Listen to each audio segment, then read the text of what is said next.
po yung Diyos na tinutukoy sa John chapter 10 verse 34? Ay, hindi naman, maganda itong tanong mo. Ang Diyos kasi diyan ay 3 person.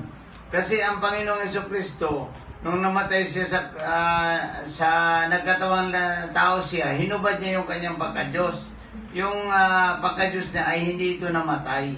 Kaya dumadalangin siya sa Diyos na tulungan siya bilang tao. Kasi ang Panginoong Jesucristo ay nag-anyong tao. Sabi dito sa Pilipos, chapter 2, verse 6 to 8, nag-anyong tao namatay sa krus para tubusin ang tao sa kasalanan. Ngayon, Reggie, yung tanong mo yun ay maganda. Sino ang Diyos na dinadalanginan ng ating Panginoong Jesucristo nung siya ay nagkatawang tao? Yung pong Diyos na yun, yung 3 persona, Diyos Ama, Diyos Anak, Diyos Espiritu Santo. Kasi pag sinabi mong Diyos, ay 3 persona ang kanyang tinatalakay.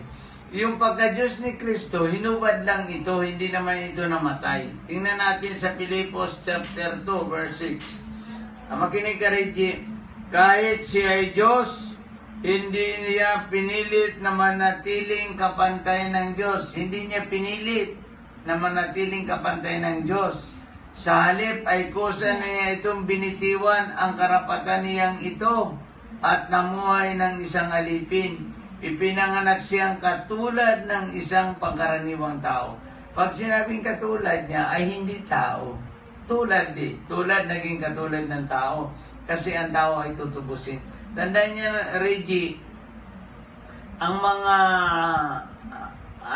mga false prophet, magaling yan magbaliktad ng mga kasinungalingan.